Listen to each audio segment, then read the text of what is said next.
Bonjour, j'espère que vous allez bien. On se retrouve pour une nouvelle vidéo, cette fois-ci sur le portefeuille compte titre ordinaire. C'est une vidéo que je fais tous les mois, le 15 du mois, enfin autour du 15.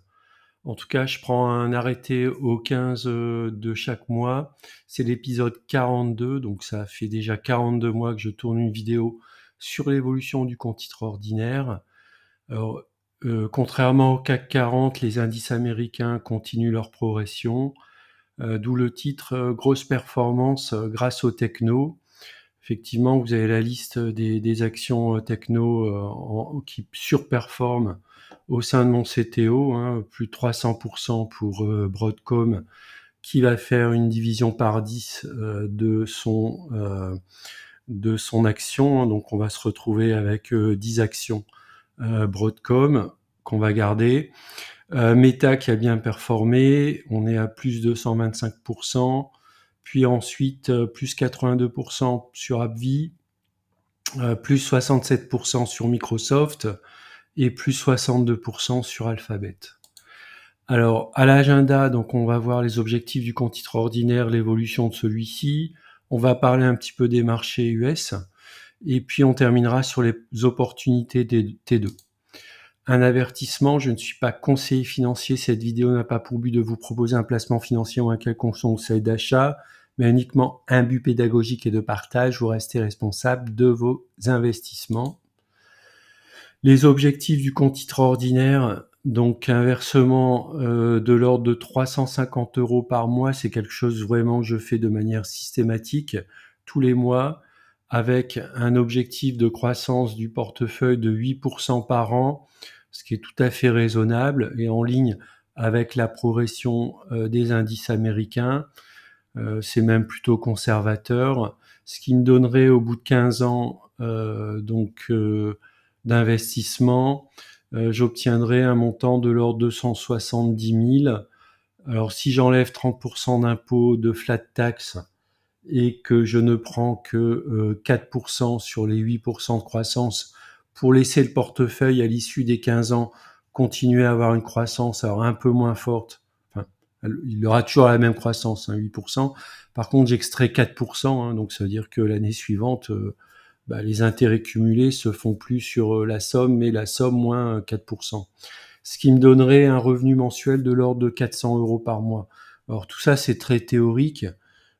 C'est juste on va dire une ligne indicatrice, ce qui me permet, moi, par rapport à ma motivation d'investissement, de savoir à peu près quelle sera la partie contributive en fait de mon CTO à l'ensemble de mes revenus lorsque je serai potentiellement à la retraite.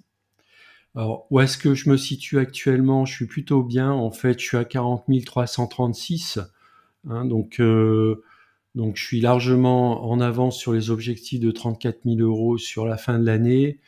Alors si on peut continuer à booster, peut-être même qu'on dépassera. Donc l'objectif des 41 453 € qui devrait intervenir normalement en fin d'année prochaine. Alors tout comme sur le CAC 40, bien sûr les indices américains, il peut y avoir une correction, notamment sur les valeurs tech. Alors l'évolution du compte titre ordinaire, en haut à gauche, c'est le compte titre ordinaire au 15 mai, et en bas, en fait, en plus grand, c'est au 15 juin. Donc on peut voir qu'il y a eu relativement peu d'évolution entre les deux. Voilà, c'est lié à la fluctuation des cours, notamment de Tesla et puis d'autres technos. On peut voir qu'au niveau du cash, je suis toujours à 5% de cash, c'est relativement faible, puisque je suis toujours en phase ascendante dans la partie investissement sur le compte titre ordinaire.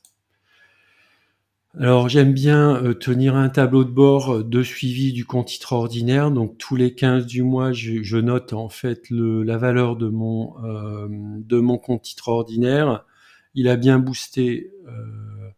Donc ce mois-ci, j'ai versé 350 €. On peut voir, on est passé de 37 000 à 40 300. Donc il a fait quasiment plus 8%, même un peu plus de 8% sur le mois. On voit ici en rouge La droite rouge, c'est la moyenne glissante du compte titre ordinaire, donc qui augmente de manière plus ou moins linéaire.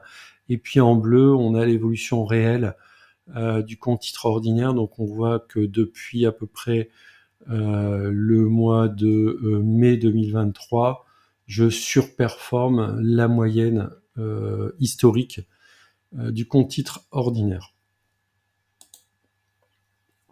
Alors les marchés sont-ils à leur prix? On va démarrer par le SP500. Donc on peut voir, on est dans le vert, hein, quel que soit l'horizon de temps.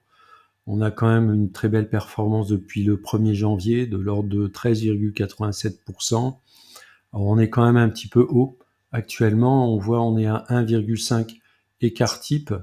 À chaque fois qu'il est allé entre 1,5 et 2 écarts type, derrière, il y a quand même une phase de correction.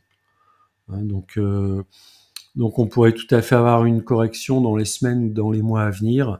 Alors même si c'est une année d'élection et historiquement, les années d'élection aux États-Unis, bien sûr je parle, sont toujours favorables à la progression des marchés. Les candidats, notamment le candidat sortant, a tout intérêt à ce que les marchés se comportent bien sur cette année de réélection qui se fait en mois de novembre, donc en fin d'année, puisque la majorité des Américains, notamment les retraités, leurs retraites dépendent énormément du cours des marchés. Le Nasdaq de son côté est également dans des valeurs relativement hautes, 1,40 écart type et à peu près 18% de croissance sur l'année.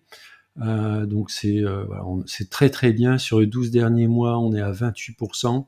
Sur les 10 ans, 300%. Donc je pense que ça peut être intéressant de mettre de l'indice américain dans son compte titre ordinaire, mais on peut également le faire au sein d'un PEA via des ETF qui sont cette fois-ci ce qu'on appelle des ETF synthétiques, c'est-à-dire que les sociétés investissent dans dans des valeurs européennes, alors que ce soit des valeurs, il y a du swap, il y a pas mal de produits en fait qui leur permettent de dupliquer la performance des marchés américains. Donc typiquement, lorsque le CAC 40 baisse, on est quand même bien content d'avoir de l'ETF Nasdaq ou SP500 au sein du PEA, ce qui peut amortir dans une certaine mesure la baisse des indices s'il y a effectivement des phénomènes qui sont purement locaux, ce qui est le cas avec la dissolution et puis les incertitudes derrière la prochaine majorité qui va venir au mois de juillet. Alors, j'ai également souhaité faire un comparatif. Vous avez ici le CAC 40, donc qui est en bleu. On voit qui est plutôt en phase de correction depuis à peu près la moitié du mois de mai, alors que les indices américains, eux, continuent à connaître leur progression. Donc le point de départ, c'est le 1er janvier 2024. On voit les performances du SP500 et du Nasdaq. Et on voit ici le CAC 40 qui a perdu en fait toute la progression qu'il a pu accumuler sur les premiers mois de l'année 2024. Alors un élément aussi qui peut être intéressant à suivre, donc c'est ce qu'on appelle le Fear and Greed Index, c'est un index composite qui a été créé par CNN qui permet d'avoir un sentiment de marché. Donc là, aux États-Unis, le sentiment est à Fear, mais par contre, quand on regarde en détail les éléments qu'il compose, on peut voir notamment la volatilité du marché relativement faible. On est entre 12 et 13, ce que vous voyez ici à droite. Alors, c'est déclaré neutre, mais on est quand même largement en dessous de sa moyenne glissante sur 50 jours. Donc, ça veut dire qu'il y a relativement peu... finalement sur la volatilité, relativement peu de crainte des investisseurs, contrairement ici à ce qu'on pourrait penser sur le Fear and Greed Index. Alors ce que j'aime bien regarder aussi, c'est le ratio entre les puts et les calls. Donc on voit que le ratio est de 0,70, c'est-à-dire qu'il y a plus de calls que de puts. Alors les puts, c'est le fait qu'on joue les marchés à la baisse. alors que les calls, c'est plutôt on joue les marchés à la hausse. Donc le fait qu'on soit à 0,70, ça veut dire que les marchés américains ont plutôt une confiance dans la progression des marchés. Si on regarde le market momentum, donc là c'est globalement donc le SP500 et sa moyenne glissante à 125 jours. Donc on voit que le ciel est bleu, il n'y a pas de nuages, on est porté par les indices, donc on peut parler ici de momentum positif sur les marchés américains. Alors si on fait un focus maintenant sur mon portefeuille, donc alors effectivement donc là c'est un classement par ordre alphabétique. Donc on peut voir ici, c'était au 15 mai, j'avais deux valeurs qui étaient dans le rouge, c'était Tesla et Enphase, qui sont mes deux premières lignes. Si on regarde ici au 15 juin, on peut voir que quasiment toutes les valeurs, sauf Enphase, sont dans le vert. Donc Tesla légèrement dans le vert, on va dire à l'équilibre, ce qui peut expliquer aussi la bonne tenue en fait de mon compte titre ordinaire, qui est boosté en ce moment grâce à l'action Broadcom, un petit peu également Apple avec les annonces d'intégration d'IA dans ses smartphones. Donc c'est l'IA, hein, globalement l'IA a vraiment le vent en poupe. Alors est-ce que c'est trop tard pour entrer sur les valeurs technologiques? Là, j'avoue, je sais pas trop. Pour moi, Microsoft est quand même beaucoup trop cher à 442 $. Par contre, des actions comme Apple ou Google, notamment si on veut jouer l'IA, je pense qu'il y a encore un potentiel de hausse. Alors, on ne voit pas Nvidia dans la liste. Nvidia, je l'ai joué autrement. Je l'ai joué sur un produit complexe, donc un turbo. J'ai pris du Nvidia sur turbo il y a déjà à peu près un peu plus d'un mois. Je suis en très grosse performance parce que j'ai pris du levier x3. Pour ceux qui sont abonnés, non pas à la chaîne mais sur le site, je partage donc tous mes achats et mes ventes sur les produits structurés. Alors c'est pas l'objectif de la vidéo aujourd'hui, mais voilà, vous avez accès, hein, si vous êtes abonné sur investir sur le longterme.fr, vous avez accès en fait à ma stratégie sur ces produits structurés. ETF, donc les ETF aussi, j'ai du mal à investir en mode DCA puisque les indices sont quand même à plus de 1,4 et 1,5 écart type.